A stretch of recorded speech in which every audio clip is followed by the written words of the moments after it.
half of the 8th class of Big Data Analytics. Now, in the first half, right, what I did was I took, ordinary linear regression equation, okay, but I show you a sort of more difficult roundabout way of doing it. Would you do it? No, of course not. Right? If you have the formula for getting the linear equation, regression equation, would you randomize and ask the computer to keep moving beta 0 and beta 1 until you get to the lower error? No, you would not do that. Okay. The point wasn't that. The point was to show the process of machine learning on a linear regression problem. The idea is that now that you understand how the machine learning, the supervised machine learning process works, you can use it on a much, much more difficult problem that linear regression doesn't solve. Right? So yeah, I wasn't trying to give you a better way of doing a linear regression. I was giving you a more inefficient way of doing linear regression. But that quote unquote indirect way of doing linear regression is more general, because when the problem is more difficult, it's non-linear, right? It has higher dimensionality. You can use that, and that's what machine learning is, and that's what AI, all this thing about recognizing picture of cats and dogs is, right? So if you, the way I like to say it is that when you take picture of cats and dogs and the quote unquote AI algorithm, the AI algorithm in your iPhone tells you that it's a cat or it's a dog, it's a regression. Okay. But it's not a linear regression. It's a more advanced form of linear regression that supervised machine learning does. Okay. Now, before I go on, let's look at the problem themselves. In linear regression, Y is always numerical, correct? Right? And beta 0, beta 1 is coefficient, right? Beta 1, 2, 3, 4, 5, x1, x2, x3, x4, 5. Those are all numerical. Okay. Now, I'm going to assume for now, okay, that x is numerical. x1, x2, x3 is numerical. Okay. However, I'm going to allow for Y to be categorical data. You remember that, right? The number scale, anybody still? Yeah. Nominal, ordinal, scale, interval, ratio, scale. The first two, nominal and ordinal scale, those are used to represent categorical data. Categorical data. Yeah. Things you can name. Whereas interval and ratio scales are used to represent numerical variable. Okay. Things that you can measure in numerical value against a ruler of sort. Okay. So think of things you can name as categorical data, and things that you can take a ruler and take a measurement. Okay. Now, that's what I'm going to allow Y to be. So whereas in linear regression, the first thing you understand is linear regression, Y is equal to beta 0 plus beta 1 x1 plus beta 2 x2 plus beta 3 x3 and so forth. That's noise. The first thing I'm going to do is let's allow Y to be categorical. Okay, let's allow Y to be categorical. Okay, so once I allow Y to be a categorical data, categorical variable, I no longer call it a regression problem. I call it classification problem. Okay, so if Y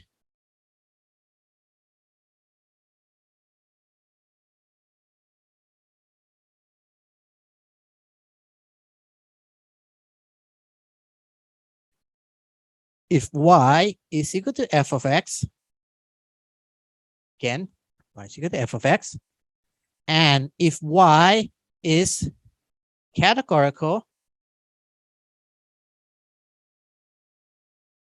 In other words, it's either nominal or ordinal scale or numerical. Okay, so interval, ratio, ordinal, nominal, ordinal. Okay. If Y is categorical, this thing is called classification problem.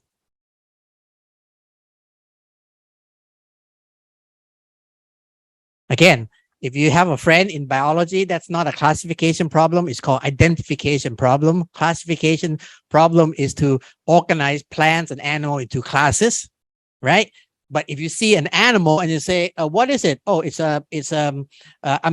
Amazon green arrow frog or something. That's identification. Well, in our case, we call that classification. If it's numerical, the problem is regression. But it's not a linear regression. Okay. So you have to have this right. You shouldn't get this wrong. Okay. Now, I have shown just now regression problem as a machine learning process.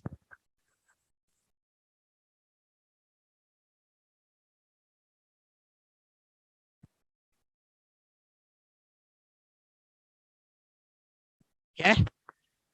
Before I go on, I have to ask you, have you done what's called logistic regression? Who has not? Raise your hand. You have not learned logistic regression. Okay, fine. All it is this.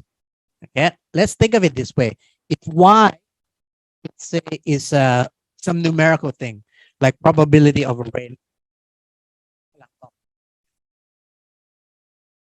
Okay. If Y is numerical, that's a regression. If Y is categorical means you can give it some name. Okay. So how about this? I give it two names, cat and dog. Okay. Cat and dogs. Those are two names, right? Those are two names, right? What kind of, if X, so Y is either cat. Okay. It has two value. It has two value. Okay. Right. By the way, is this nominal or is this ordinal?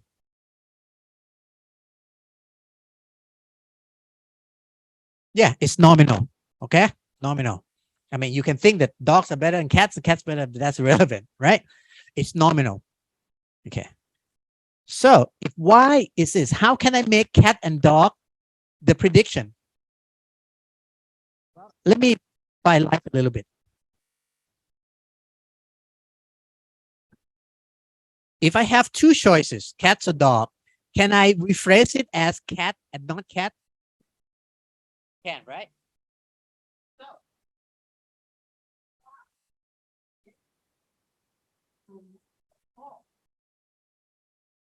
the same thing, right?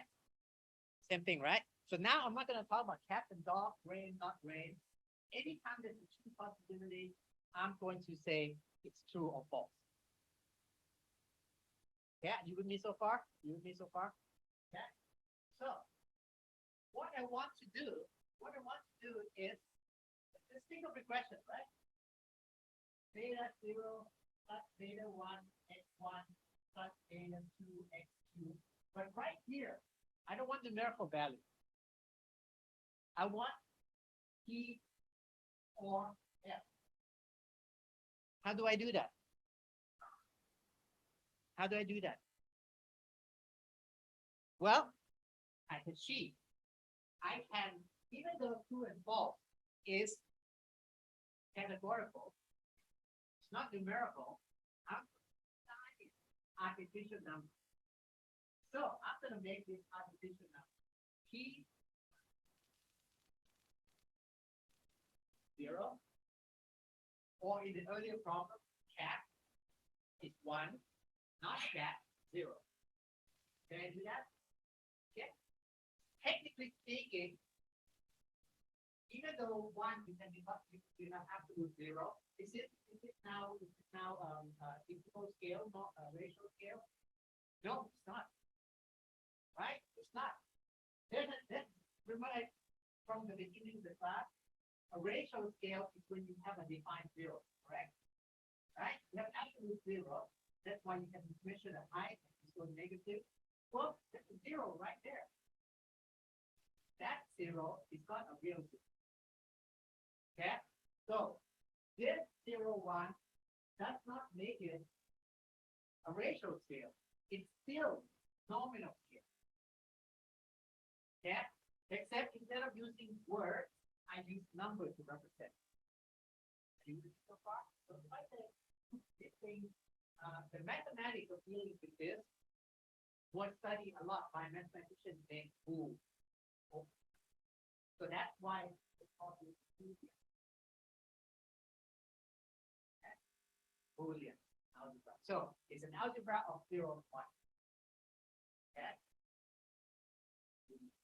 So Boolean variable is not numerical, even though you use the number 0 and 1. It's mandatory. 1 for true, 0 for false. 1 for cat, 0 for not cat. 1 for rain, 0 for not rain. See so far? Now, what if I have 3 animals?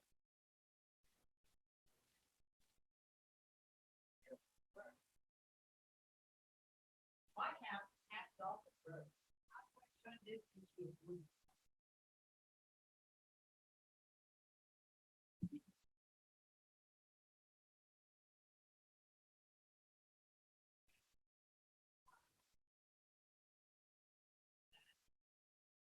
Dog.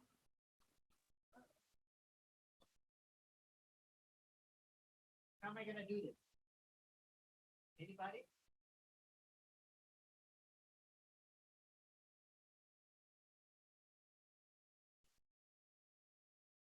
No, not even that. Less than that. That's too far. All you can do is, instead of having one variable with 3 values, you have 3 values. Y for catnip, Y for darkness, and Y for bird. And this value can be 0 and 1. 0 and 1. 0 and 1. We got? No. We have to say that the catness plus darkness plus birdness is equal to 1. You can only be one kind of animal. You can't be both. Okay? So, this here is nominal variable, 3 values. Okay? I don't want to go 0, 1, 2. You can. But I don't want to. I want to stick to Boolean of 0 and 1. How do I stick to 0 and 1? I stick to 0 and 1 by having 3 of them. So there's a Y for darkness, there's a Y for birdness, or there's a Y for catness. Each one of them can be 0 or 1. So if I see, okay, if I see a height, say x1 is height, x2 is weight, x3 is ability to fly, something like that, right? I can do a regression. And the output, hopefully, the output will give, if I take a measurement bird, okay? What I should do is I should get Y dog equal to 0, Y cat equal to 0, and Y bird equal to 1. And that's what happens inside your time. Okay? This one is called one hot input. In other words, the hotness means it's only one. Think of your stove. You have stove, right? One hot means this kind of stove can only be, you only have one of them with the heat on. Only one of them is hot. So either the one corresponding cat is hot, or one corresponding to dog hot, or one corresponding to bird hot. But not 2, not 3, not 0, 1. Or 1 hot. Okay? So look at your stove at home. Normally you have 4, right? 4 games. Yeah. Now 0, wait, it's not going on that stove. good. When two of them are turned on, that's no good. The three of them are turned on, that's no good. Four no good. It's only when one of them is turned on. That's why you call it one hot. Okay, so one hot stove. Okay. Likewise, this thing, if this is one, this must be zero. If this is zero, this must be one. Okay.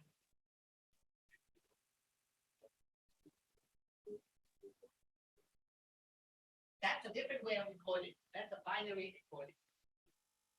That is, you will only do that if you need to work in binary.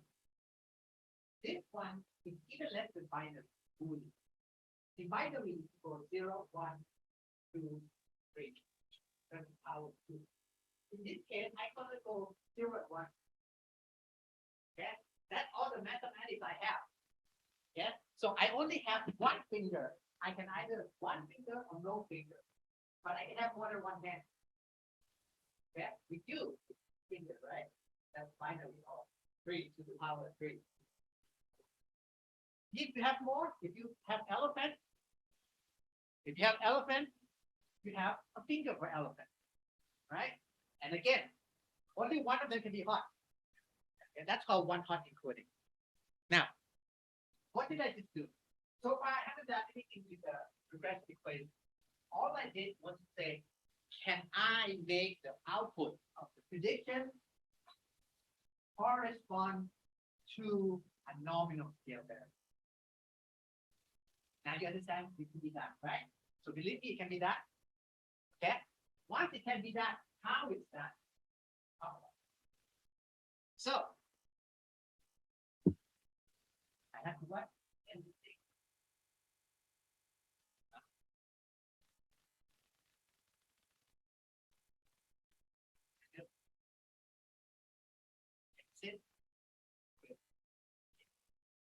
Now this thing can move.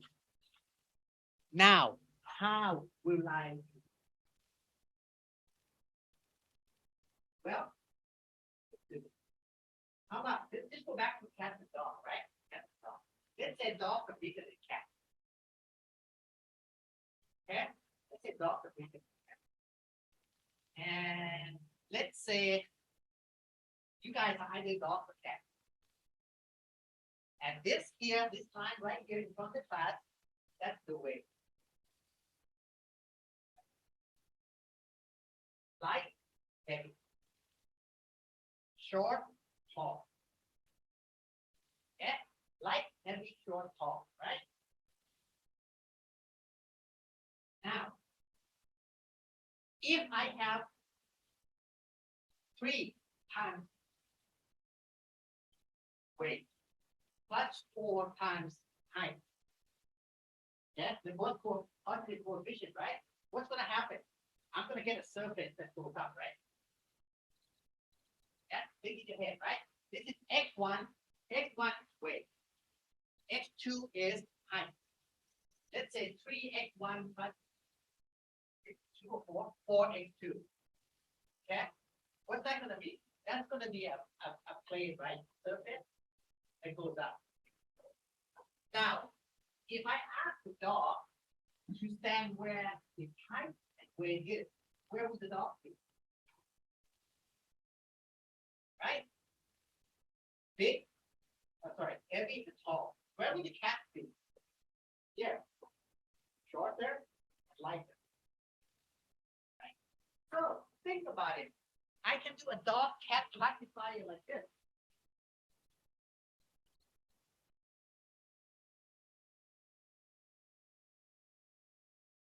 Y is equal to 3 times weight plus 4 times height, x1, x2. Yeah. And my dog classifier works like this. If y is greater than some number, it's a dog. If y is less than that number, can I do that? Right? So,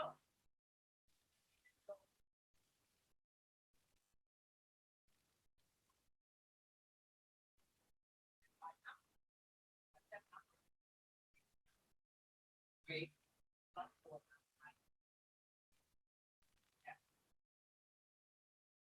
So now, this is a numerical attribute that corresponds to darkness or catness.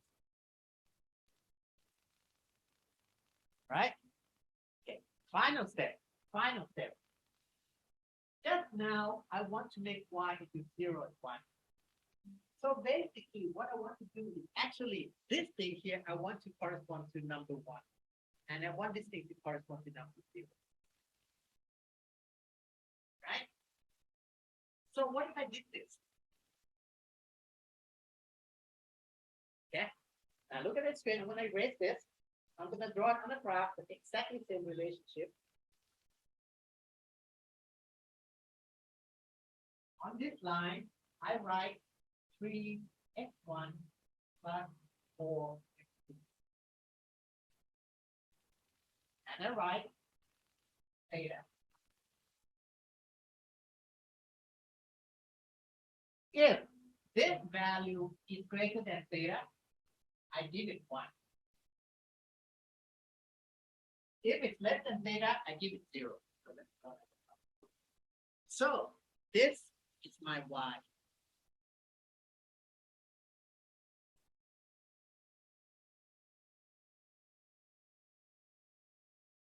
Okay. My y is a sort of like a squeezing function. Okay. Instead of having 3x, so I have 3x 1 plus 4, and it goes up, right? Now I just take the height and I plot it over here. How high is it? Is it above theta? Theta is like a cut off, like a border line. Okay? If it's above theta, it's a dog. If it's below theta, it's a cat. Okay? Can I do this? Can I do this?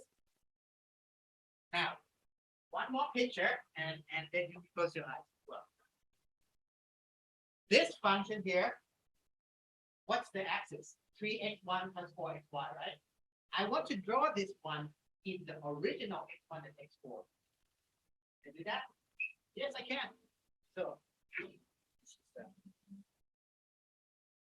yeah, x1, x2, right? x1, x2, right?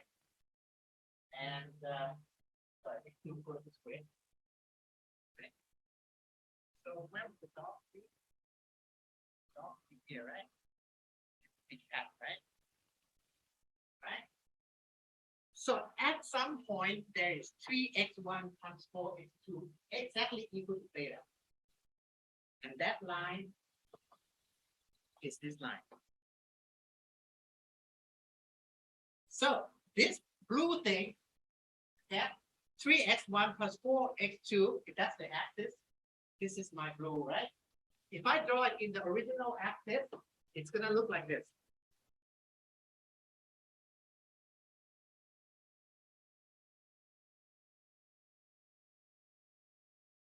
Right? It's a step function. Yeah. Now, originally, right? Originally, I have a plane, and if it's above theta, it's a dog. Below theta, it's a cat. Now, I make an intermediate step. I say, if it's above theta, I get the value of darkness, which is 1. So this is a darkness function. This is a darkness. Right? That's it. I've done it. Now, I can make something that works like a linear regression, right? 3x1 plus 4x2 plus whatever, right?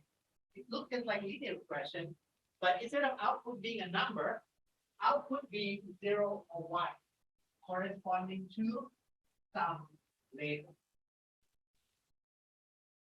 Okay? So if I have this function, it's a regression function of sort, but it's a regression function that outputs either 0 or 1, corresponding to darkness. Now, do I have to make one for catness? No, because if you're not dark, you're cat, right? But if it's the other problem where you have dog, cat, development, yeah, you can make it. Okay? Darkness, catness, night. Yeah. Right? So that is the function. This function, okay, unfortunately, it's very hard to draw in mathematics. Okay, this step function is hard to draw in mathematics. So I'm going to do the next best thing. Okay.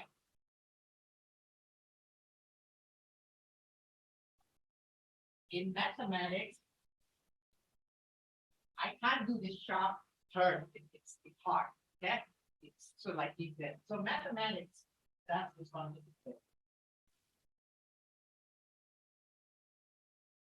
Okay. Okay. This function is called logistic sigmoid. Logistic is a brand. Okay? It's the name of this function. Sigmoid means it serves the function of signaling. Get it? Sigmoid, signal. Signal, what does it signal? What does it signal? Darkness. Okay? So this is a signal for darkness. This function is logistic sigmoid. Except here, you just put the coefficient 3 and 1. But this is called logistic sigmoid function. If you apply the logistic sigmoid function on the regression coefficient, it becomes logistic regression. Okay. So now you know two things. You know linear regression. Linear regression is just this bit. And use it right away. But if you use this bit to make a 1 or 0, to designate darkness, catness, or whatever, grayness, right? 2 or 4, you put a logistic function on top of it. So when you put a logistic function on top of this guy, it becomes logistic regression.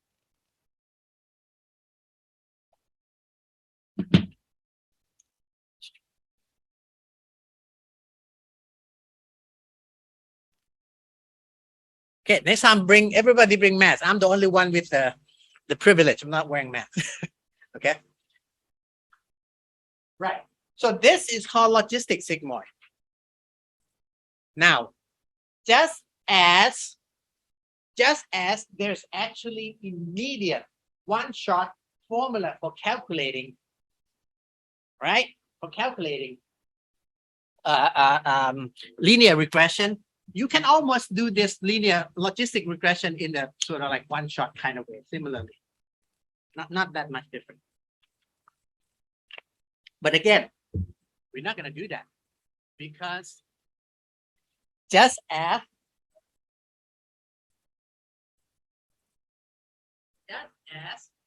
you saw earlier, that this one is a linear regression, but you can also fit this.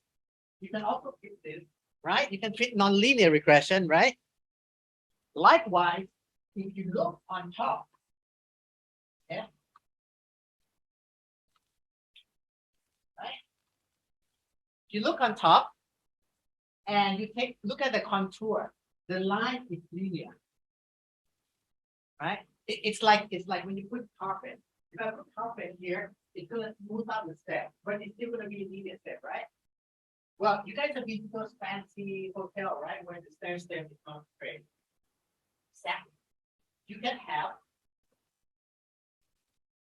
a separation surface that's non-linear. Looks like Niagara Falls. Okay? So think about that. Yeah. So think of a fancy hotel where the staircase is not linear, right? And you have this kind of smooth carpet on top of it, right? And if you stand on top of the top step, you are a dog. If you don't stand on top, it's a cat. That function becomes non-linear logistic regression. Okay, except nobody does that. Just go straight to 0. Okay, so concept-wise, is everybody okay? What if there's 3, right? then what will happen is you actually have two of these. Okay, let's say you have three, right? You have catness, darkness, and whatever. Yeah. So all you need to do is what? There's a stair step corresponding to darkness. There's a stair step corresponding to catness. And if you're not on the top of the step of the dog, you're not on the top of the step of the catness, you are something else. Where? Yeah. So yeah, you don't need why cat, why dog, why bird. You only need why cat, why dog, why cat, and I. Okay, good. Now, this thing, okay, just as linear regression is a very narrow word. Supervised learning is more general. Okay, this problem of classifying cat to dog, okay, logistic regression is a very narrow word. It's tied to the technique of linear regression. If you want to talk about it conceptually, what are you trying to do? Okay, 1 from 0. So the real word for it is binary discriminant analysis. Let me say that again. Okay. So these are few words, same thing. Binary discriminant analysis is a way of discriminating one from two. If you do it using coefficient like a linear regression, then you can use logistic regression. But that's the last time I'm going to be focusing on logistic regression because we have much better tools than logistic. So now I'm going to do binary discriminant analysis with machine learning. That makes sense? Yeah. So just as I can do regression using neural network, yeah, I can do classification using neural network. But to emphasize the fact that in this classification, you will have two choices, they will use the word binary discriminant analysis. And it's so important because it underlies almost everything. Why? Because in life, you either deal with categorical target or numerical target. In numerical target, in just cat dog, you can only break it down to this one part encoding into individual binary discriminant problems. So that's why binary discriminant problem is so important. If you crack that, you can identify cat and dog because you can do one at a time, right? Do one part. So that's why in machine learning, you don't study things like multi-class discriminant analysis. You really don't focus on that. Because if you can do binary discriminant analysis, you can do K-NER. Yeah, just make K-NER one equation. Okay, so everybody's with me so far? Okay. Now I'm gonna go back to the two words, which is regression and classification. But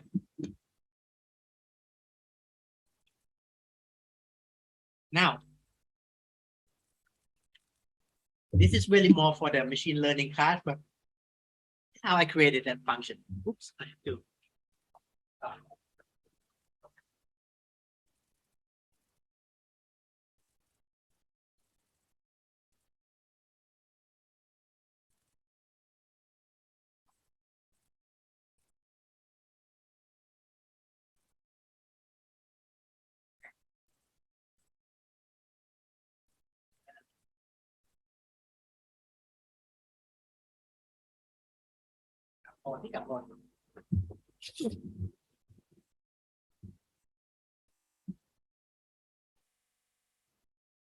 So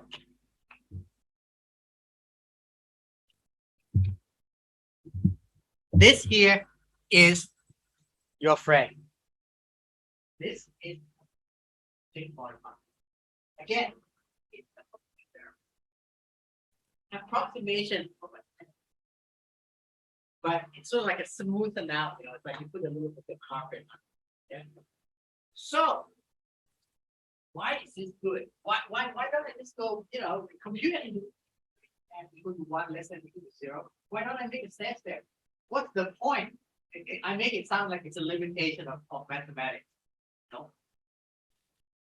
You know why? Because identifying catness and dogness is not an easy thing. So when you identify some feature, it's not sure if it's a dog or cat. You have uncertainty.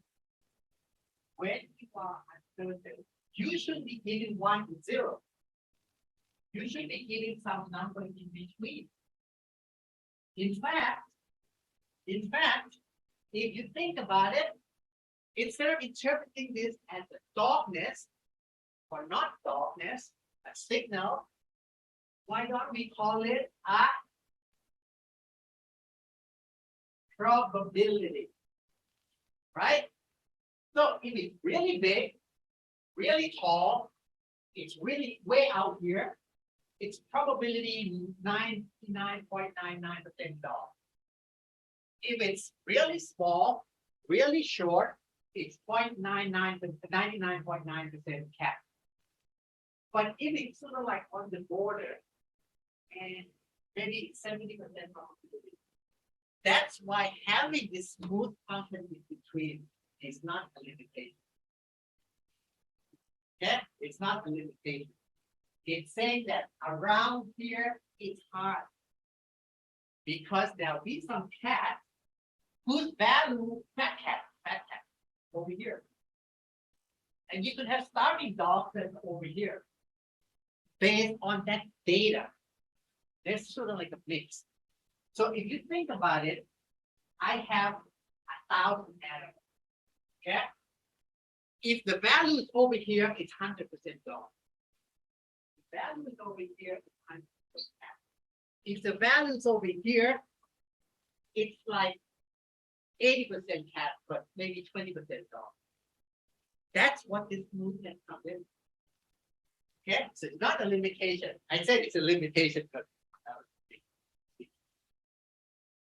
this thing is so useful. And so it turns this catness, dogness into 1-0 function, but a smoothly varying value from 0, sure thing cat, sure thing dog. Not so sure, maybe really, really fat cat. Okay, until you get to some point, you kind of pretty sure, right? Right? How do you know the cat off? That's where the algorithm comes in. Same thing like when I fit the error, what I do is, number one, if it's a dog, correct. If it's a dog and I give it 0, it's incorrect. I take the summation of that. That's my error. Right? Right? So what's the error function? Basically this. Okay? I take one animal. Take one animal. Okay? Take one animal. That animal is here. Okay? That animal is here. And it's a dog. What's the error? It's 1 minus this distance, which is very tight. Okay? What about if I get a fat cat, really, really, really, really monster of a cat, and it's over here? Okay? Over here. I'm going to say it's a dog, right? With probability 0.9. Okay? This is probability a dog, right? 0.9. But what is it? It's a cat. So what's the error? 0.9 minus 0. Okay? You can take the square to make it untaken, right? Usually you take the error squared. So based on this, you would adjust the location. Not only would you adjust the location, I'll show you the trick.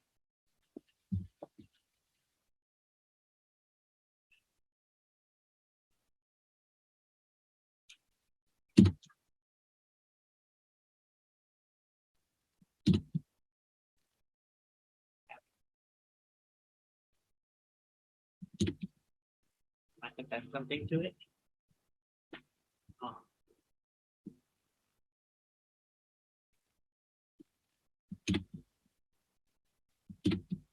Okay.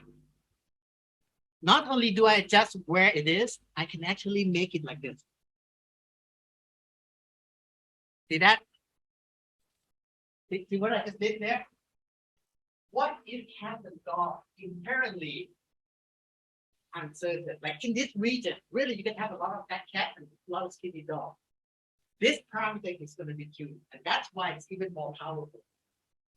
So now, this represents inherent uncertainty of the division between cat and dog. Yeah, so cat and dog can really be in this region, you're not very sure. And that's what's going to give. So instead of, so in your computer, by the way, when you take a picture of your iPhone and you say it's a cat, what it does is give you the maximum probability. Okay? But algorithmically, it's actually going to give probability.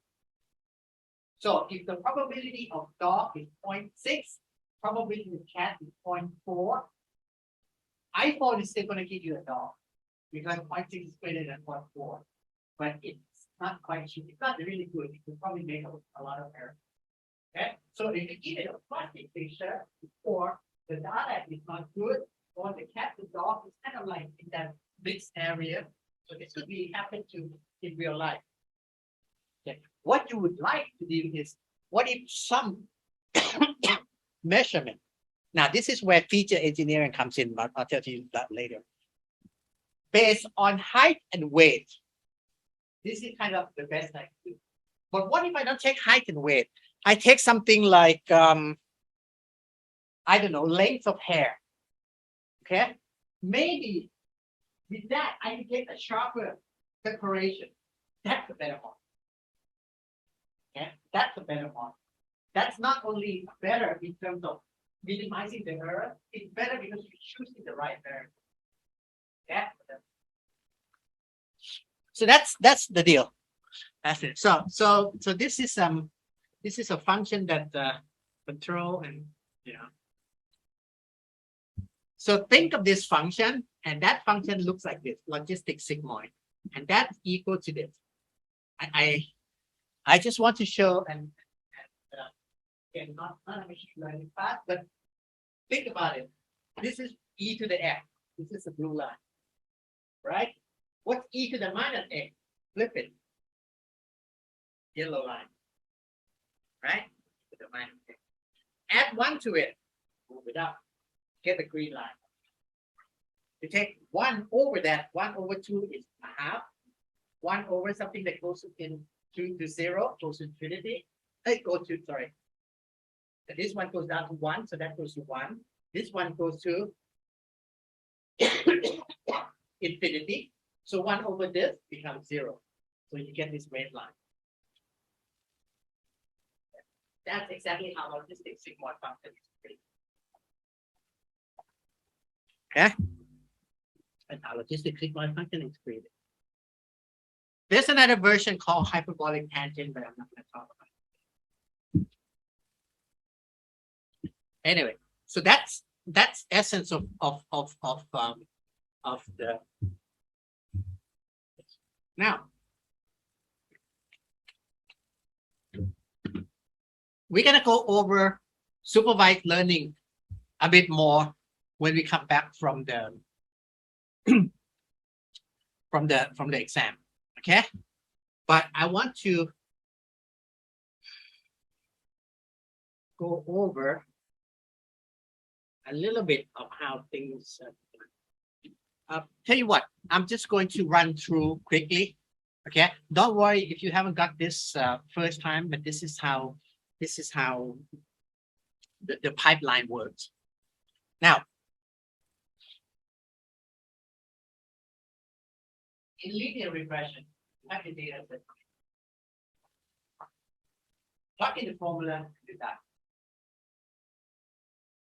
For a more complicated problem, you can't use linear regression. You have to use machine learning. And the way it's done is, again, after data comes in, randomize the model parameter. Could be beta, could be sync, could be anything. In neural network, instead of having 2, if we have a million. Literally, there are actually algorithms out there that instead of fitting beta 0 and beta 1, it fits beta 0, 1, 2, 3, 4, 5, 6, 7, up to a million. There are actually a million parameters. Some of the things that we use today. Okay, So having a million parameter is not unheard of. I haven't done it.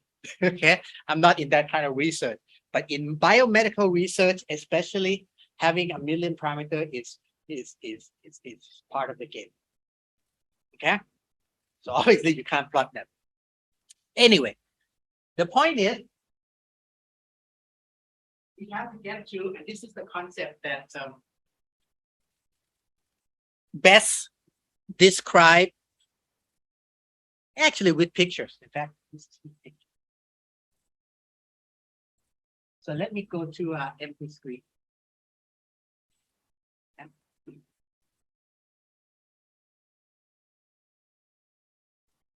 Just now,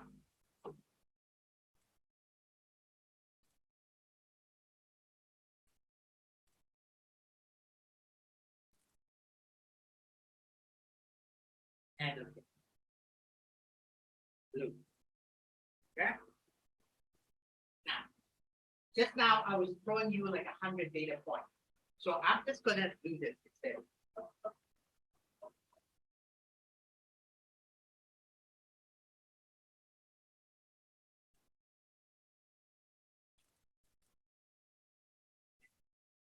Five points.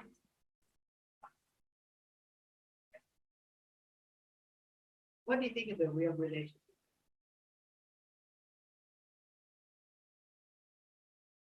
Well, you can say that this is the relationship. Right? That makes sense, right? That makes sense. So what's the error?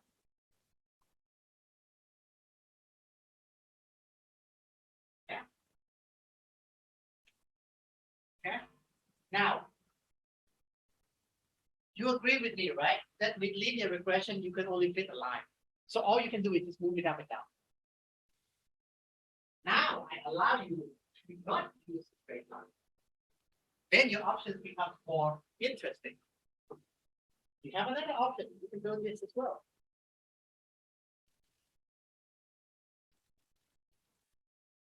In which case, this is your error.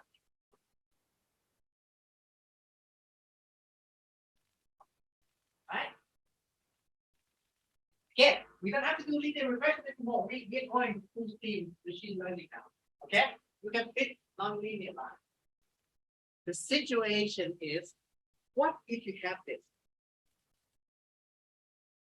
What if your data point looks like this?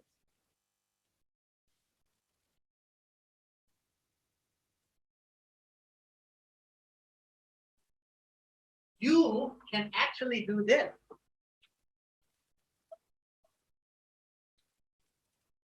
Fit every point perfectly. Okay, there's actually a mathematical theorem that says if you give me enough degree of freedom, I can fit a finite data set with no error. But is that what you want?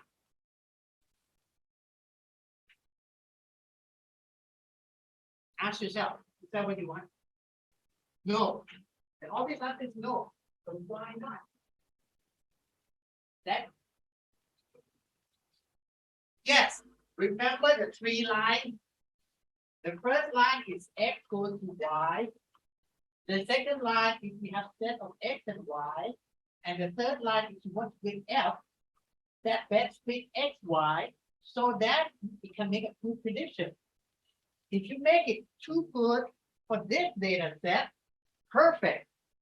You get 100% mark. You can do a terrible job here because you are fitting noise. Okay. Now, the word fitting noise never enter your head. Why? Because with linear regression, you can only do so far. In fact, you're underfitting things, right? Because you're not doing a good job. You just fit a straight line. So there's going to be a lot of error there. You can't fit. Allowing yourself to have the quickly line allows you to abuse it to the point where you fit every single line, every single point, including noise. So this fitting noise only came when you start to do non-linear regression, when you start to have more parameters. Okay. Because what happened is in real life, this is what happened. Okay, this is what happened. In real life, this is what you're trying to predict. That's the new point. Okay, watch it. See this point right here? My finger. If you actually fit a straight line, your error for prediction will be less. But because you were predicting noise, your error will be bigger than that. So this comes situation. Well, I give my computer the freedom to fit point. But I don't want it to fit too well. How do I stop it? This becomes a general problem. It's actually more than what you think. This is called regularization. In other words, if you think about it, this line is more regular than this line. But how much of regularization? Okay, so come again. Let me summarize. The story is you assume X to Y, you have evidence X and Y, and you have a function that fit X and Y. In high school, you have a limited tool. So this thing is linear regression, right? And it's easy because it has a Brady formula, but it's not powerful. It's not powerful. What it means is that if the data is like this, and my dial is like this, you're never going to get this blue needle down. You can't. So let's give the computer more powerful tools. Now it has more powerful tools. So instead of just any F, it has a really powerful F. Super F. The point is, once you give it the capability to fit data point, and you tell it one thing, fit the data the best you can, it's gonna do this. Okay? It's trying to please, it's trying to do the best it can. It doesn't know where to stop. You have to do something. So what happens is, instead of the criteria that has to do with minimizing the fitting error, you have to add another regularization criteria. That's the general concept. I'm just going to give you the word. Chances are in most machine learning class, you don't even hear this word. But that's what it is. Regularization stops your machine learning from learning every type of detail that is not generalized. Because generalizable means in the future. Okay. Regularization stops your machine learning from fitting the data so well that it cannot generalize to the data it hasn't seen, basically. You think of the future as a future data set. So it fits this data set really well. New data set comes, it doesn't. Because everybody has peculiarity.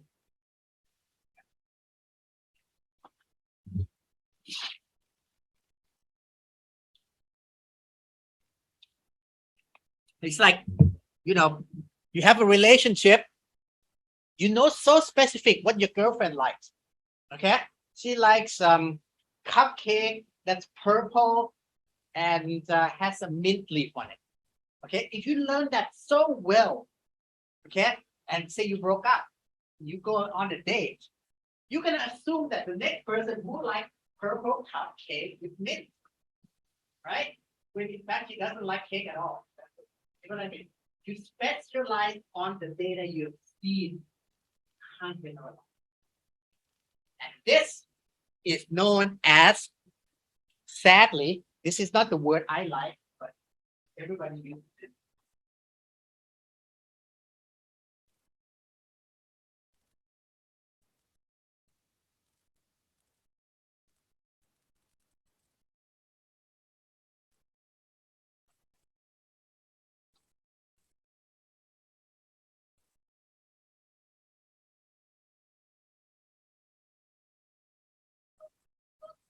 Yeah, I hate this word because I have no reason, but you have to understand what she for me to say. But this is called bias versus variance. What they mean by bias that you can't differentiate.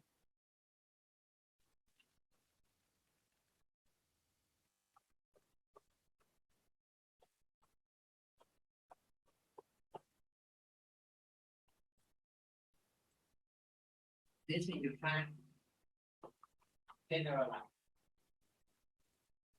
Okay?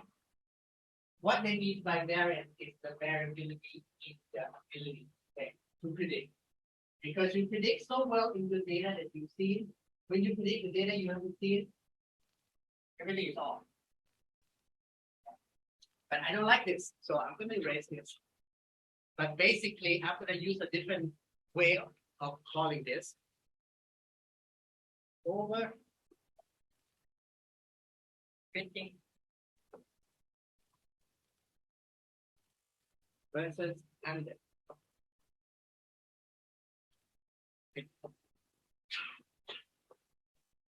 Okay, so if you go to YouTube and see tutorial, they'll talk about bias versus variance in machine learning. I don't like it. Okay, but just know that the vocabulary exists. Yeah. But a better way, in my opinion, it's overfitting and underfitting. If you're underfitting, it's like the linear regression, right? Can't do much. Overfitting is like doing too much, fitting so well, knowing that the girl really loves purple cupcake with two mid leaves. Yeah, that's overfitting because the next girl comes along and you're not gonna please her with purple cupcake with two mints. That's got nothing to do with women in general. Just happen to be the last girlfriend you had liked purple cupcake with two mints. Yeah, but that's not women. That's not women. Yeah. Underfitting, on the other hand, if you don't know how to please any woman at all, so you're not getting any data. So underfitting, overfitting is a better way of characterizing the three. Now, overfitting will be associated with powerful algorithm that is not regular. Okay, you don't keep it checked. So underfitting would be something like simple tool like linear regression.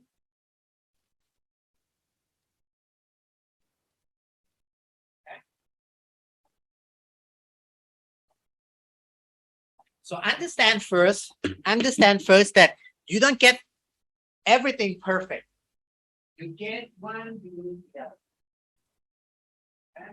Get one, you lose the other. So how do you get around this dilemma?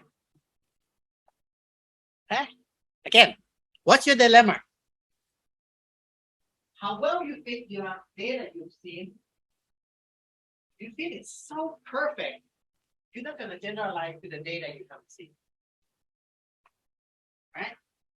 On the other hand, you don't think you're in data at all, then you're not learning anything.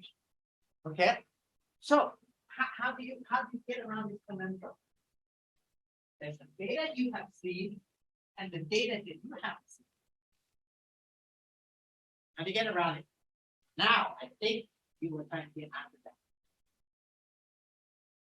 This is where we pretend that some of the data we have seen, we haven't seen. Yeah? So, what we do as a principle is we have this data set, and this is future. Let's say this is the data you've seen. It's future. Okay. You want to fit this well, but not too well that it doesn't do well in the future. You know what you do? Yeah, watch my hand. Where are you standing? Where are you standing? Where are you? You're right here, right? Right? This thing you have seen, that you haven't seen. That's the future. You pretend, you go back a little bit. Pretend that you stand over here. Let's pretend this you have seen, and this is unseen by the computer. Okay. So it's the same principle as testing, right? Right? right? So I gave you some homework, but I don't give you the exam. Okay? Same thing. So the computer is gonna fit this thing. But it's gonna improve. It's gonna get better. Okay? And because it's building a better model, it's gonna do this thing better as well. But at some point, it's gonna overdo it. At some point, it's gonna overdo it, and it's gonna make this thing work. So what happens is there's an error function as a function of iteration. Remember? Because unlike linear regression, you don't get answer in one shot, right? You get iteration. So if I do this is my iteration. And I try the error. It's gonna start here. This is random. Right? And every step, the error is gonna get lower and lower. Remember? That's my job, right?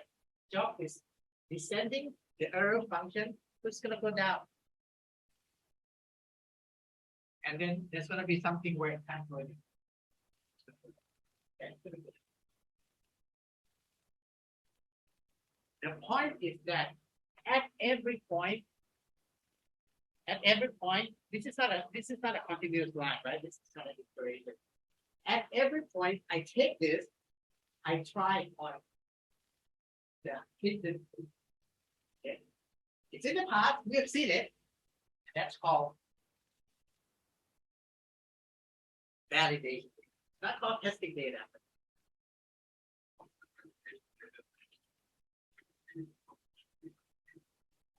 Yes, it is unseen. No, it's unseen by the computer, not unseen by you. Yeah. It's unseen by you have seen it, obviously. That's why I asked you to look at my hand. This is the future. You don't know. I thought that is Okay. This you have seen. okay. Computer hasn't seen it. Okay. Then ask the computer to try to make a guess. So this here. Okay, let's try to make it guess. Obviously, the error is going to be similar. But because it has to play on that, it's probably going to be higher. But it's going to move in the same direction. Right? Because you're learning a model. But at some point, it's going to overdo it. Okay? At some point, it's going to overdo it. The optimum point is say, you should have stopped here. Because this is the pretend future. This is the pretend future. So, in other words, this algorithm will go all the way down here, but you go back and add for this. Now, this is easier to decide and say that. You know why? Because this thing is monotonic, meaning it goes down one direction. And you would love it. If you go to a machine learning textbook, you're gonna see this line that looks like this. That's really nice. Never. In real life, this never happens. In real life, it looks like this.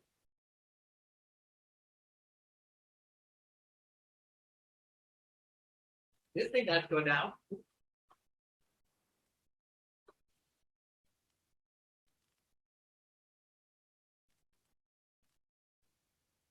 Well, not that bad.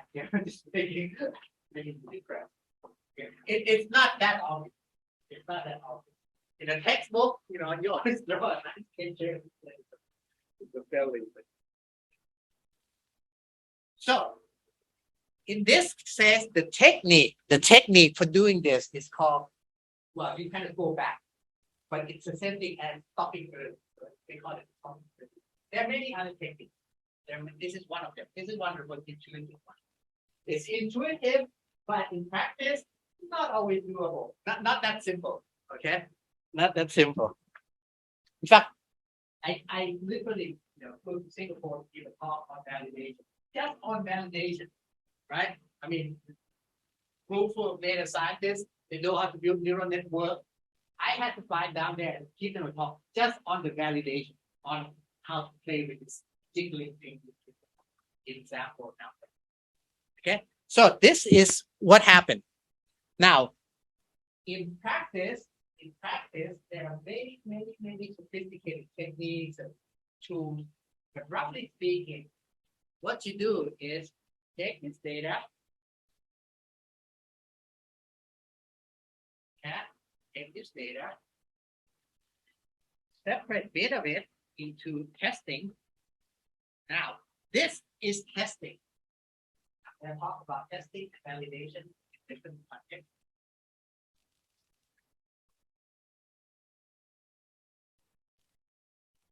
Okay. Ooh, all right.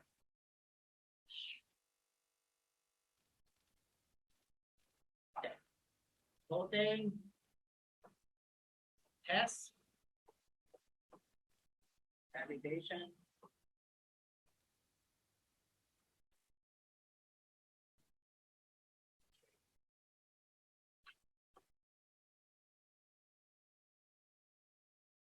Okay.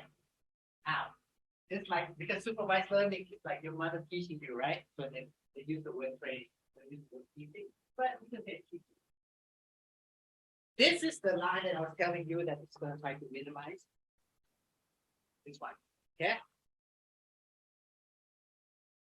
This validation is what I told you earlier, is that you hide it from the computer, but you test it.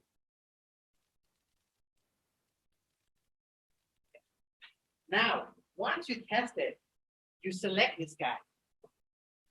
But wait a minute, the computer hasn't seen this, but by testing it, you have, right? Right? So this is not a real test, is it? Because you still can choose. So that's why there's a testing step that is the third line. And you report the performance step if you're not sure. Okay? So you give this to the computer, you use this to select the model, but when you report it to your client, not cheat, you have to give it something it hasn't seen, it hasn't made any part in your decision making. So this is your computer, this is computer plus you, this is, I don't know, that's a true performance. That's the real performance. That's called testing. So in real life, you separate the testing validation. Now, in an exercise, in the classroom, normally you just kind of like use this two things to see the performance and training test, because you're not really, worried about that. It's I'm teaching the concept, so all it does is say that, oh, the training, it looks good, but in real life it's not that great. So all I need is 2 cents. So in the textbook, you would probably see just train and test.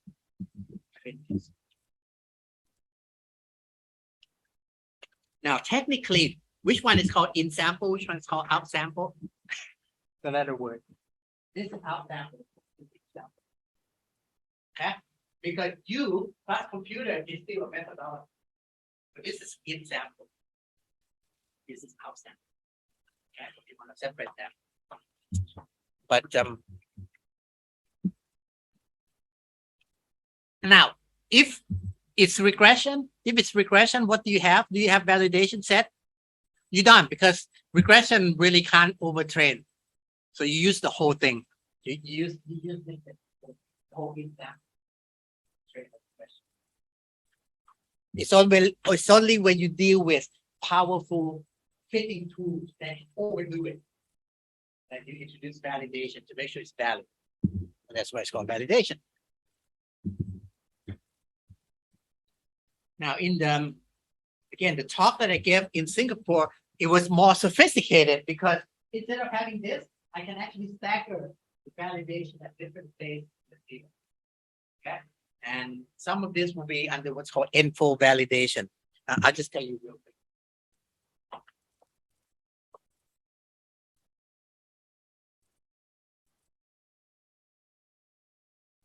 That's a matter if you talk about training versus validation or training versus testing.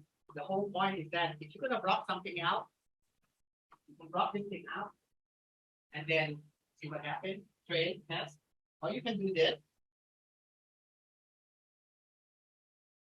Train, test. Or you can do this. Train, test. Or you can do this. Train, test. And then you take an average of this. Okay. This would be how many times? Like 1, 2, 3, 4. It's called 4-fold validation. So basically, N4. Now, I'm making this representation like data chunk. In time series, this usually means you order the order data from past to present. Yeah, but if this is a sample of human being, there's no temporal order. Okay. And then they usually have like a nice ratio, something like this is 80%, 10%, something like that. For me, this is what I use. Very convenient. I use 75% of training and 15 validation, 10% in my recipe.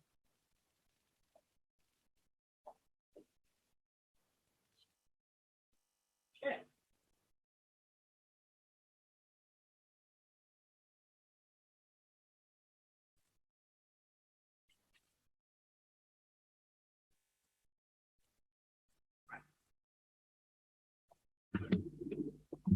Now,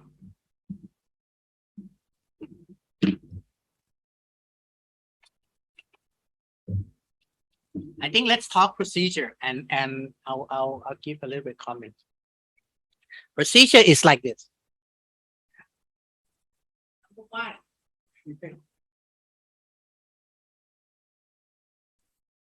one, you prep the data. 2, train. 3, test. Okay. Now the validation is inside the train. Now what it means is this. For example, okay, what do I mean by preparation? Well, I mean 2 things. First of all, the data has got to be in the IO format. And then I have to separate the train and test. So let's look at it. Let's say I have time series. Yes, all right. I didn't say financial time series.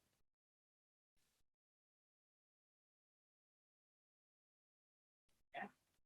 So let's say this is my time series. Yeah. Let's say this is the daily data. Okay. I want to do this. This is what I want to do. This is called auto-predictive. X and Y are actually the same thing, except X is Y in the past, Y is X in the future. So this is my X. Watch it. What are you guys looking at? Really cute. You're not looking at the note, right? Because I haven't given you the note. So this is my X.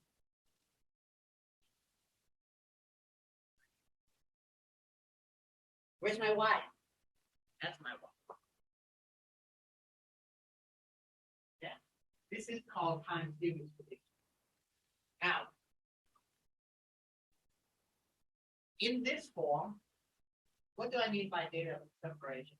First of all, I have to sort of like block out bits to make it a testing, right? So let's say, okay, just to make it simple, let's say I block off. So this is 1 year's worth of data. I block off 2 months. 10 months. 9 months. Okay. So what I did was I said, okay, this one I'm going to hide.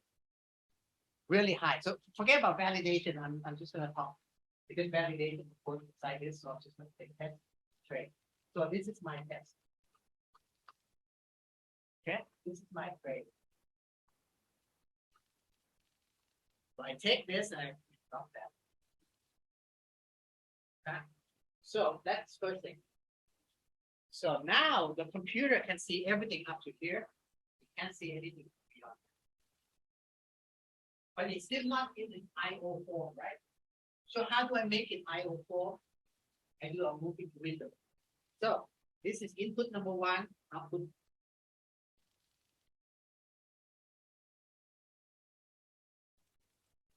Yeah. So this is X1, Y1. What's my X2, guys? What's my X2? I move one day. This is my X2. This is Y. Right? So this, sorry, my hand. Okay. So what's my X3? X3 is from here to here. And what's my Y3? Right? What X4? So I just keep doing this. Now, obviously, if this is a daily model, and I have, let's say 10 months, okay? 10 months, how many days is that? 220? 220 days. Let's say uncounted weekend. Okay? So you have 220 days. And let's say this window is 20. So you're looking at good month for Friday, Monday, Friday, Monday, Friday. So obviously, how many data points you're going to have? Well, if you have say 20 plus 1 or 2 here, you're going to have like 21, right? But so you're going to have like 290 because you have to go back 1. And then you have to minus this, right? Because you can't start from there. So you're going to end up with something like a 200 data point. Okay? Just take the count. Because you take the input dimension, okay, n plus 1, and then you subtract from here. So this would have been maybe like a 201 data point. Okay, roughly speaking. So, now, so the process goes like this. Data preparation. Okay. So what do? I give it to the X1, Y1, comma, X2, Y2, comma, and X201, Y2. I give it to an algorithm. Okay. So I call it training set, training IO. Okay. I hate to do that. I have to remind myself. So if it's the whole data like this is my training data, this is my testing data. But if I make it into IO form, I call it train IO. Okay. Now, I give this to the machine, and it does all its training. Again, this is an algorithm. Inside there's an error function.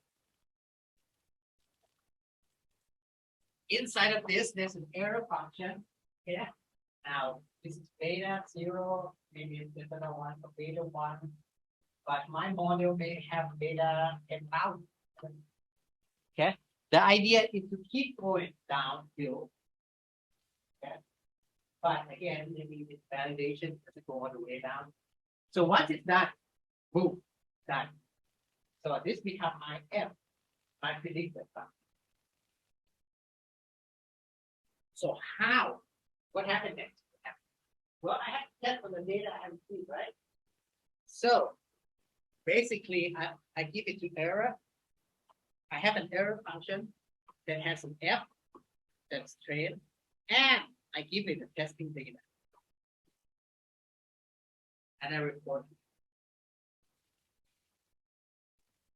Okay, so there's always 3 steps: data preparation, training, and testing. Okay, here validation loop, I put that in that way. Prepare the data, give it to model, let it do its thing, and then report on how well it did. So it's always three steps.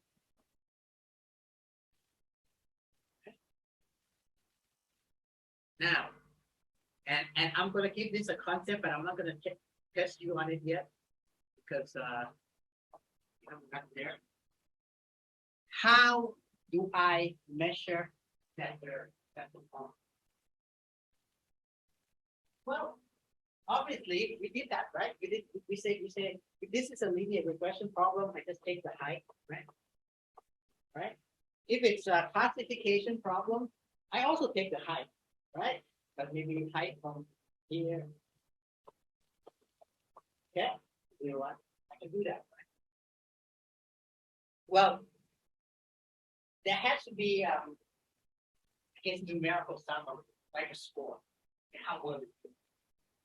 In this, we can use, even though we use different techniques, very different techniques, we can use almost the same kind of performance statistic as linear regression. Things like R squared, things like MSE, yeah. So, you know, so what I can do is take this, okay, take the error, square it, right? So it's mean square deviation. So that works as well. Okay, sometimes it's called sum of square error. So you don't divide, add the whole sum, right? So sum of square error. So this is y prediction, I minus y I square sum I. Now, this is obviously I is in testing, right? In linear regression, again, they don't separate any testing. So this is a thing that is extra. But this formula is like your high school student class, right? Sum square error, right? Error square, sum it, but sum over the testing set. Okay. Now, I would report both training and testing set.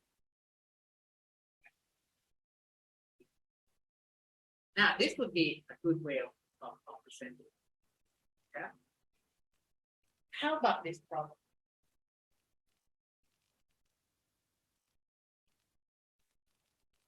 Okay, let me ask you again. When mean square error, let's say I got some number, and I take square root of that. What's the unit of that? That's the original unit, right? So if I'm predicting the height, I'm predicting the height, and I take mean square error,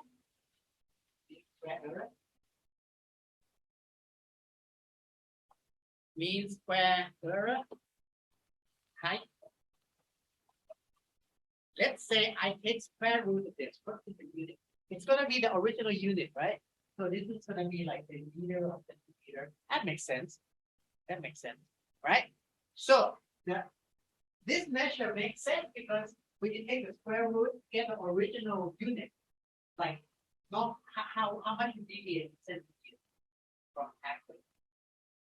But what about this? It's a one net of darkness of one net of dark. It doesn't have the right unit, right? Because there's no darkness unit. So instead of having this kind of measure, why don't we count? Because after all, there's a right number of dog, number of cat, right? So this is why you do it in terms of 4 numbers. True, positive, false, positive, true, negative, false, negative. That's how you measure our. Yeah. Positive in this case means dog. Yeah. So out of 1,000, let's say you have data set consisting of 10,000 dog cats. You block out 8,000 dog cats. Straight on. Then you have 2,000 dog cats left, right? Cats. Well, out of those 2,000. Okay. The number that the model say dog, given it's a dog. The number that say dog, given dog. So that's what? True positive. right? That's good. That's good. What's true negative? Cat giving cat. What's false positive? Say it's a dog, but it's not a dog. What's false negative? It's a dog. You don't call it a dog. There's actually, I think just to be funny, I think in my talk, I actually download a picture. There's a very nice picture of this thing. True positive, the picture of a doctor that tells a woman is pregnant when she's pregnant. True negative, you tell the lady she's not pregnant. False positive, and then it shows a picture of a doctor telling a guy that he's pregnant. Whereas false negative, you show a picture of really pregnant woman and say, oh, she's pregnant. Yeah. So that's like kind of joke. So these are the four numbers. So you don't use this kind of thing because if the unit doesn't really make sense because the unit 1 corresponding to dog, 0 not dog. So it's kind of percentage count. Yeah, how well you make bet. How well you made the right call. Okay. So there's a word called precision, recall, blah, blah, blah. Now, as a final thing for today, I'm going to say, yeah, just to give you, but we'll go over this after the exam. Okay, so the concept of supervised learning, yes, but not you want the programming part, you won't have to do any kind of supervised. But basically, the function that I can use would be this thing called take drop. Okay, so take some kind of data set and give it percentage or something. So this is going to give you a list of 2 things. And so I just named this train set. Yes, that's what I do. Okay, it's separate.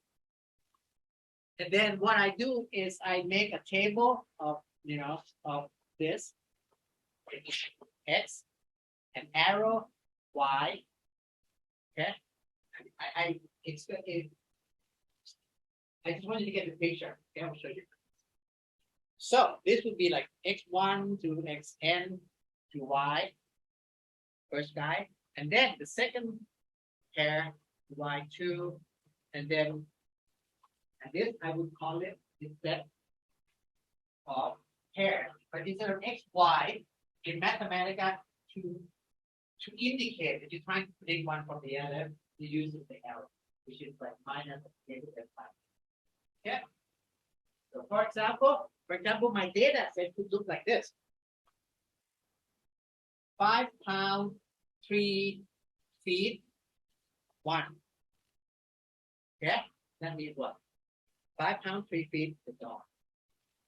Yeah, comma 2, 1.5.0. That's what? That's a cat. Yeah, so I have it. So that would be my frame IO. That IO is okay. Yeah. So I would have how many terms? 8,000. Train. Train. Okay. Now, what I would do is then give this, let's say this is a classifier. Say, my classifier equal to classify. This is a higher level language. I can show you up there, but might as well. Frame. And that's it. Now, why is this a higher language? Because underneath here, there are 20 algorithms. Each of them has its own parameter. Like neural network and parameter regression has a number of parameters. Let's take a non-linear regression.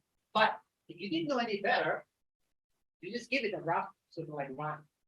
Now, when you're doing this professionally, then yeah, you can fancy something like method, this, that.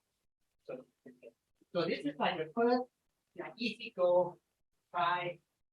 What you're gonna try? You're gonna try simple things. Logistic regression, that's simple. Precision tree, that's simple. Nearest neighbor, that's simple. Maybe random forest, gradient boosted tree, support vector machine. These are all relatively simple models. Just gonna try to do this. When I give you the line that encoder that's a little bit beyond the scope, that's actually building this thing from component. So you have to know a little bit. There's a component. It's actually a component that deals with processing, but we haven't done that. This is the one partner. So this is going to be that. Then, yeah. Now I can use this and test it on the testing data, but because testing has a lot of metrics, yeah, testing has one in later mathematical versions, well, not that late, many years ago. What they did was they just created objects that measure everything. Yeah, so this true positive, false positive, you can form a ratio out of it to make what receiver operating characters, so you make matrix, confusion matrix. There are like 30 popular ways or not so popular ways of measuring how well you predict. Yeah. So instead of just doing one by one, they create this thing called performance measurement. So my measurement is equal to performance measurement, and then you put this model here, and you put test data. And once you got that, you can ask it anything. You can say, oh, show me receiver operating characteristic curve. Oh, give me a recall. Give me a decision. Give me a confusion matrix. Give me anything. You don't have to keep doing asking, because this thing just measure all the standard form metrics. They're about 20, 30. To be honest, I've used no more than 5. But when you create this, it has about 30. Okay. So and there's one for classification, there's one for regression. So regression will focus on things that mean square error, but there's many more things. R square, adjusted R square, overall, and all kind of stuff. Okay. And again, just to show you, and next week we'll start running through this.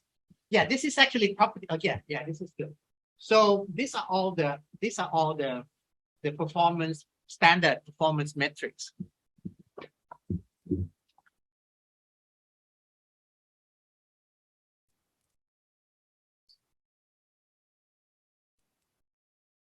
Yeah, this is all the standard performance metrics for regression. So mean square, ICE, plot, least, certain square, likelihood, max, mean cross entropy, probability density, residue plot. The one that I use tend to be just 3 of them. One is a general thing called report, and this is kind of like a summary. It gives you, for example, in this problem, what's the method? Short linear regression. Number of test example, 185 standard deviation, baseline R squared, mean process, evaluation time is 1.19 milliseconds per example. That's good. So this is residual plot, right? So if you get a perfect fit, everything will be on the 45-degree line. This is just basically that interactive. And this is R squared, 0.96. In life, like I said, performance metrics. Makes sense. And this would be the case for regression. This would be the case for similar things for classification. Now, I just want to show you what it looks like, what it means. This is the predicted class. This is the actual class. So in this matrix, if you get the correct prediction, it keep you on the answer. So correct, 12 correct, 9 correct, 14 correct, 3 of them wrong. Okay, it is actually verticolor. This is flower prediction. It's a verticolor, but the algorithm thing is vertical. Okay, and this is ROC curve. We'll talk about all this in detail. The point is, I didn't have to do this one by one. I just generated once using this classifier measurement function. So I built this thing, give it to classifier, and then give it the trade, give it the test. I also try to trade data. And you can see that, training obviously did well because it saw the data, right? Perfect, 100%, right? But testing, it makes some error. Testing.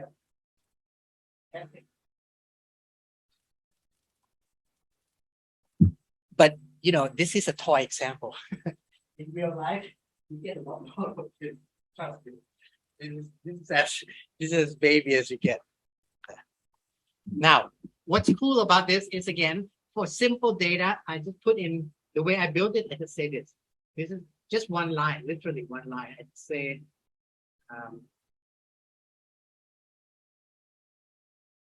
there. Iris data classifier equal to classify iris data. And it gave this, and this happened to be logistic regression because that's good enough. And you know what it did? Well, it had 3 flowers, actually had 3 grades. So neural network, logistic regression, and so forth. So that's relatively simple. Okay. Now, I haven't given you a time for a workshop today because again, you have plenty of that. In fact, the second half of the class will be mostly workshop of the data.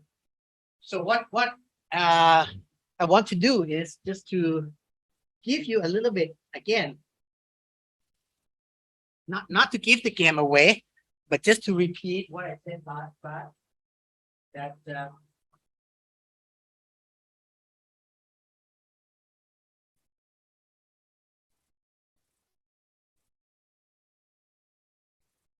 so 40% will be kind of conceptual, and look through the mind. This here, this maybe programming. Now, the exam itself will be a notebook. So even the conceptual, you just enter the text. Again, in this part, the beginning, this looks stressed because I might not be connected. There's a random seed, right? Now the seed for the random is your student ID. So when you enter that, you don't data set will be different. And then so each problem there. Now I would actually give for reference some of the thingy from my notes. I will give the whole thing, but I think what's relevant. Yeah. And I encourage you to go through from the beginning to even probability statistics stuff. Because remember, you're supposed to know what the mean is. And then again, 20%. Yeah, because you guys, all of you, now Rachel, just make sure we have no problem. All the problem you use is from example data, right? So you don't have to, so you can load it again. Okay. Now this we have to, so example data, right? So you have to load it fresh from exam, and then do some kind of visualization and all that. Yeah.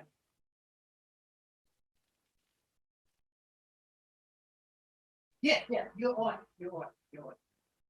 Okay, you have changed your mind. I feel you have changed your mind, but I think you haven't changed anymore, right? Anyway, it really doesn't matter as long as you're happy with it and you do visualize. What I would do literally is just play with the visualize. You're gonna have to do that for your project anyway. And memorize it to just do it on the exam. Open book exam is very difficult to do, but it's also a very good learning. Sometimes I use that. This is a little bit like that.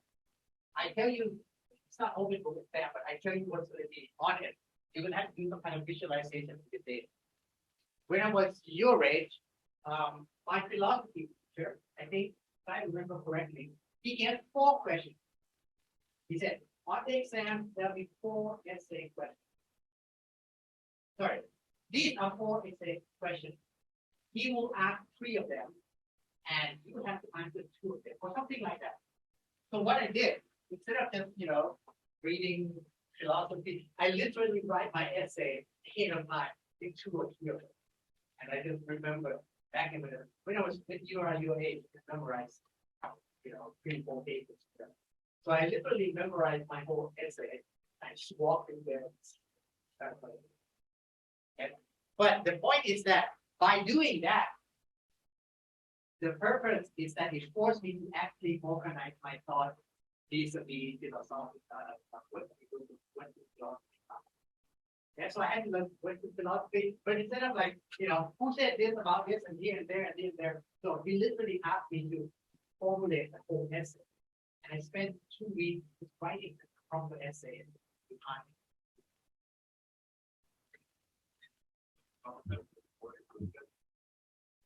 yeah, concept about 40, and 20. Keep on getting.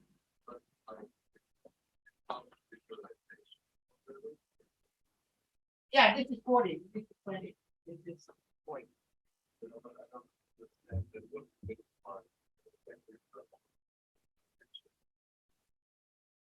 No? Then you'll be missing class because we've been doing a lot of unsupervised learning, clustering analysis, dimensionality reduction. These are the main goals. Yeah, visualization too, but chances are I'm going to be asking you about visualization for your data anyway. So, yeah.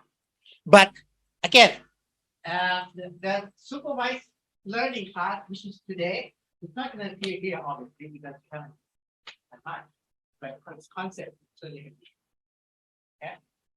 To be honest, supervised learning, right? Isn't it intuitive? It looks exactly like what you did behind. Give me X and Y, and I'll do something that give Y given X. Something you've done, many years. So it's quite intuitive. And I told you last time, I think I made mention. In a lot of machine learning class, the data analytics, you focus a lot of time on supervised learning, not so much on unsupervised learning. But unsupervised learning is so powerful, and I can say in virtually all my consultancy projects, even if those that require supervised learning, there is unsupervised learning method hidden, like a pre-process. So unsupervised learning is so powerful. It's so powerful. Okay. So you have the mind map. I'll throw you maybe the class note today. I think the class note you had from last class, that's still valid. I haven't really added anything much. All I did this week was what did I add?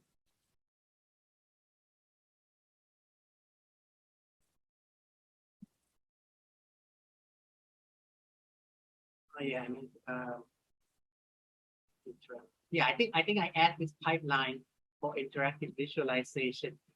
Basically, what I did, I just want to mention this.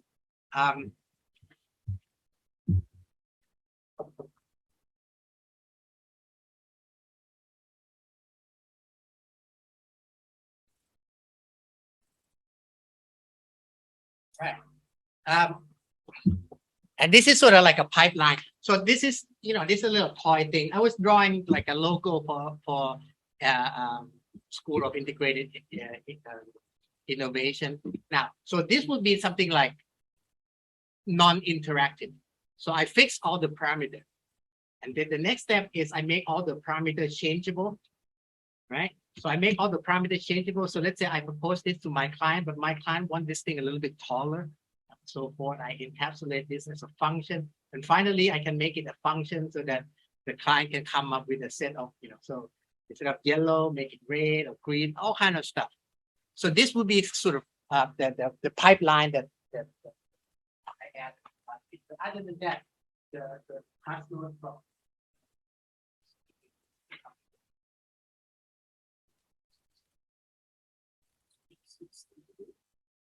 Yeah, week 6 or week 7.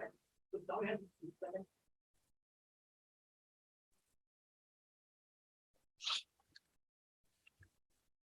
Okay,ครับ. So study that again. Don't ignore the mind map. Okay, and that'd be nice color. Who prefers yellow?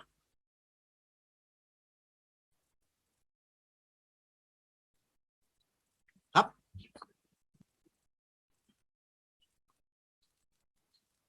Yeah, that way you can load it from there.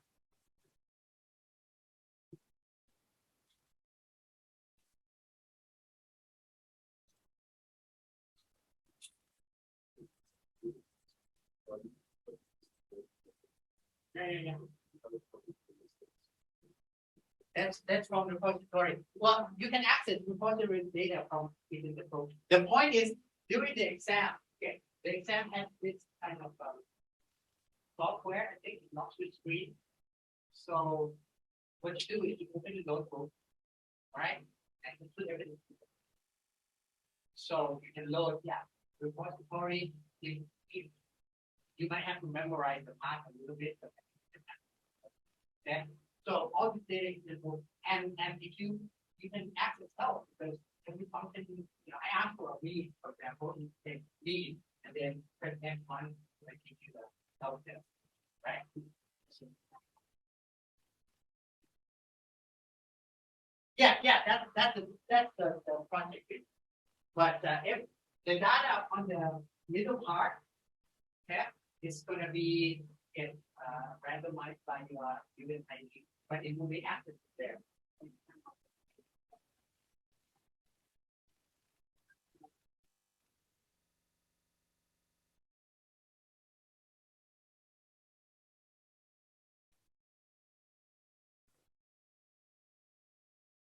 Okay.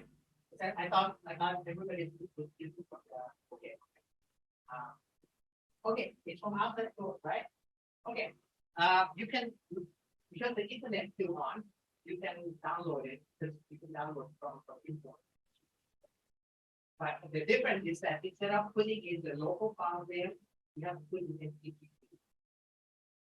So you might have to write HTTP on a piece of paper to be sure the software is there. Get that? Right? Yeah. For example, I use the COVID data. That's from internet. So when I import, it's not .csv from local, it's HTTPS something. Okay. So if you want to use that with your project, write down a piece of paper. Put it in the software. Yeah. But if you use sample data, then obviously you're gonna have to memorize them. Yep.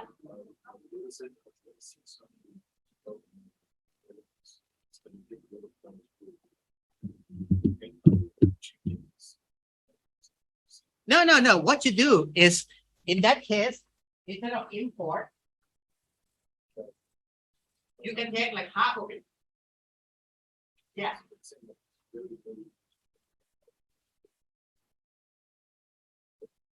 Sure. You can do count empty. You can, yeah. What would you do with your data?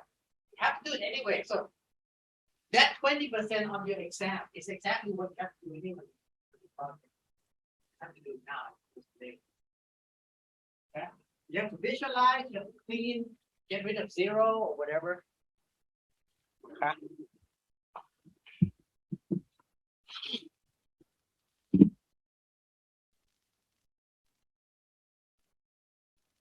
I feel like yellow.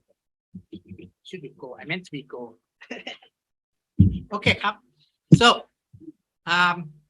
yeah, after the exam, again, it's going to be heavily focused on workshop. I'm going to have my TA comes and teach a little bit as well. Okay, I'll give you a little bit of taste of Python programming as well. So you know that in real life things are a little bit more longer, but it's not that difficult. You can do everything there, a lot of things there. As long as you're not doing analytical or symbolic, you can get a job done. Okay, doc. I'll see you next week. Oh, we go.